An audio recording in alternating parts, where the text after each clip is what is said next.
So back in the Unbreakable Spree event, it was revealed that Jian, Xuan's evil and very sexy older sister, has been conducting some experiments involving dual-core technology. More specifically, she's been creating dual-core Nikkes using the Rapture Nikke combination of a dual-core instead of a double Nikke core combination that Rappy used to have.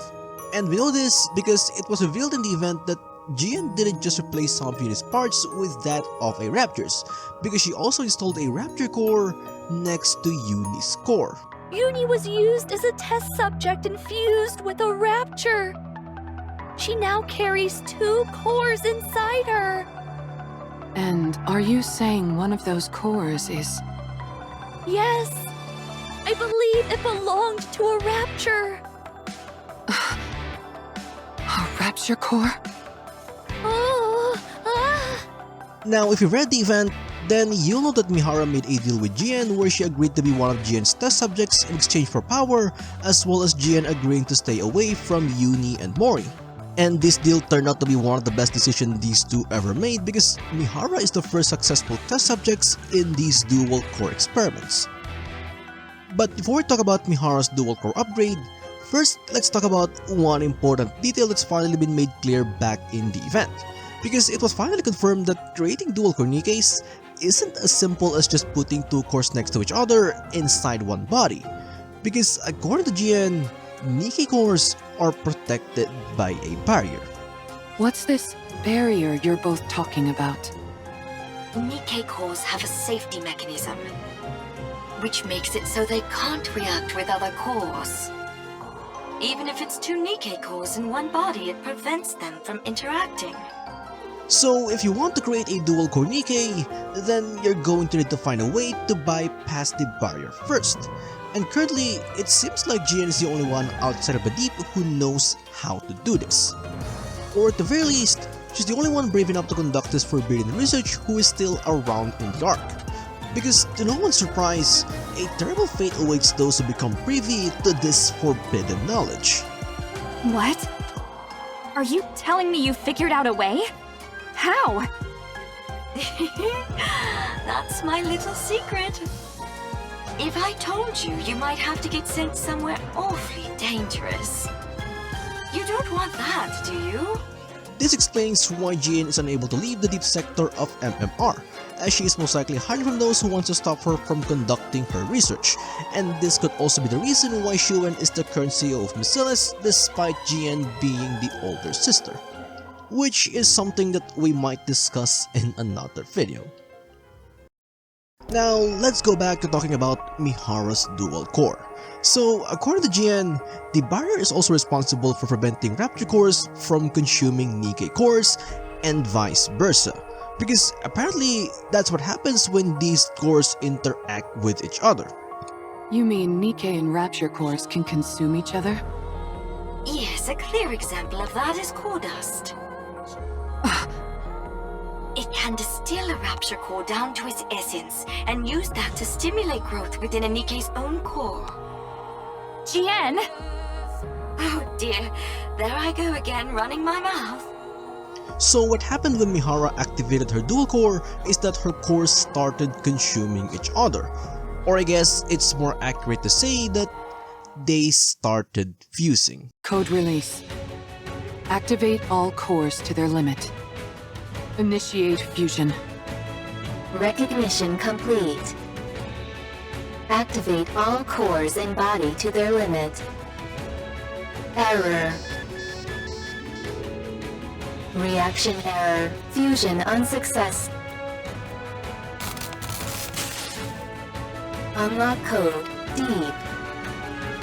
Activate all cores in body to their limit. Initiating fusion. Now, as Jian said earlier, consuming core dust can stimulate growth within a Nikke's core. So it's only natural to assume that fusing with an entire core would stimulate an even greater growth within Mihara's own core. And that's exactly what happened, because gaining a fused core allowed Mihara to unlock the true potential of her own special ability. Starting with the amount of pain that she can now endure, which she claimed to have no limit. Such power. My arms could be ripped off. My entire body could be smashed to a pulp, and I would enjoy it. There's no limit to the pain that I can now endure. How thrilling. Oh, the fun I'm going to have. This means that the strategy that Chatterbox used to counter Mihara's ability back when they fought in Chapter 4 will no longer work. Because again, as she stated, she can now easily endure the pain of her own body being torn apart. So current Mihara will probably just enjoy it if her target ever decides to use that strategy against her. So yeah, gaining an Over-Spec just solved the biggest weakness of the original Mihara. And that's not the only upgrade that Mihara got, because according to Mr. Jung Jae-sung himself, the amount of pain that Mihara can now inflict on her target also gained a massive buff, because it now scales according to her target.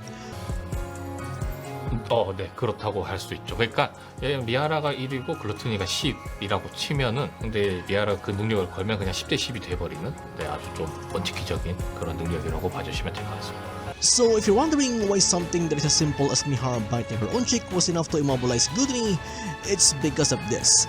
It's because that pain was amplified to the point where it would actually hurt this passive rapture. So yeah, this is indeed an extremely overpowered ability. Now of course, her special ability does have some weaknesses because first of all, Mihara needs to be connected to her target via her pendulum whip in order to activate it. And if the connection gets severed, then I assume that the ability would end as well. So one way to prevent Mihara from using this ability is by maintaining distance, because if she can't stab her target with the pointy end of her whip, then she can't use her ability. But if she still somehow catches you, then you can also try to sever the connection by removing the chain from your body. However, that's going to be hard to do while enduring unimaginable pain, because if Gluttony can't do it, then I doubt that it's going to be easy for anybody else.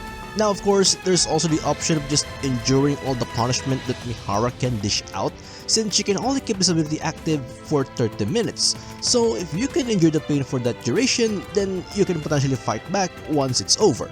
But let's be real, unless her target is a super tyrant like Gluttony, then I doubt that they can survive 30 whole minutes of extreme pain. And even if they can, it's not like it's going to be a 1v1 because Mihara will most likely have backup. So, similar to what they did against Gluttony, Mihara can use her ability to hold her target in place while Uni and maybe some other Nikkes as well bombards them with attacks. And imagine if she's teamed up with Nikkes like Rappy, Cinderella, or Matisse. Being vulnerable against these Nikkes for 30 minutes is a death sentence. I mean, it's probably not even going to take them that long to eliminate most targets. So yeah, even if there are possible ways to counter Mihara's new sensory exchange, it's going to be difficult to actually pull it off. So the best way to counter it is to avoid getting hit by her whip in the first place. So yeah, as you can see, Over-Spec Mihara is easily one of the strongest Nikkes we have in the story right now. That's why I said in my previous video that she is now equal to the Fatal models. And unlike the original Mihara, who, let's be honest, is pretty underwhelming, this one does feel like she was indeed created to fight tyrants and heretics.